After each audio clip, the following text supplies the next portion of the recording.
This is Captain Jean-Luc Picard. Destruct sequence Alpha 1. 15 minutes silent countdown. Enable. Self-destruct in 15 minutes. There will be no further audio warnings. So much for the Enterprise E.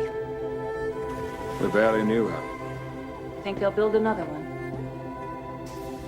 Plenty of letters left at the alphabet. To help break this alphabet code?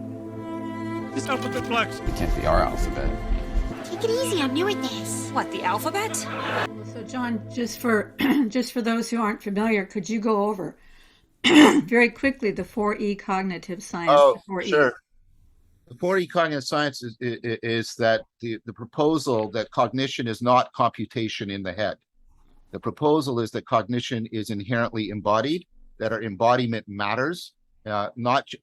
This isn't just Cartesian play, but it actually matters. Being a living being matters to us being a rational being. There's a deep continuity between being a cognitive agent and being a biological agent. In that way, it's reminiscent of Aristotle in very central ways.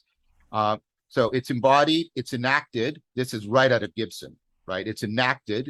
It's not some right. So it's the interaction between you and the environment that actually creates the affordances, the intelligibility, the sense making. It's embedded. We are connected, deeply connected, dynamically coupled to our environment. And so you have to look at cognition in a much more biological lens than a physics lens.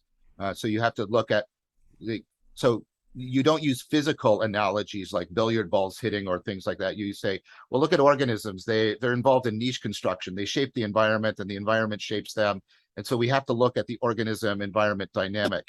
That's the embedded notion. And then extended. Extended is this idea that most of our cognition is actually not done individually, but it's done in and through and in concert with other people and various kinds of information processing technology, literacy, etc. So, for example, we can have this conversation because there are myriad of human beings creating these products, running the electric grid, managing blah, blah, blah. And all of that making the clothing that I'm wearing, etc. All of that has to be constantly in place in order for us to solve most of our problems. And so those are the 4 E's. I think there are 2 more E's that I'm trying to advocate to get added. Cognition is inherently emotional, not in the sort of romantic sense of hysteria, but in the sense that relevance realization is not cold calculation. Relevance realization is why you care about this information and you don't care about that information, why it grabs your attention, why it motivates your arousal. So that's how cognition is inherently emotional. That lines up with other work by Damasio and others. And then exaptive. This is the idea that what often happens is the brain, the embodied, embedded brain, I'll just say brain for short, exapts processes that emerge for one kind of problem into another. Just to give a quick biological example, the tongue has been exapted for speech, although most organisms don't use the tongue for speech, etc. We have good reason, for example, that the part of the system, not the part in your brain that is handling your sensory motor navigation in the physical world gets exapted into how you move around. Look at the language I'm using, move around the conceptual world or up or down. And so we use all of that.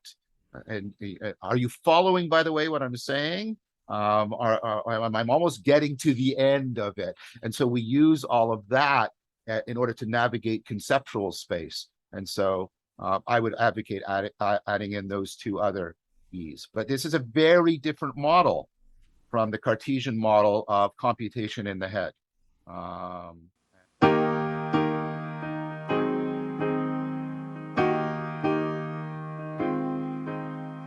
A, B, C,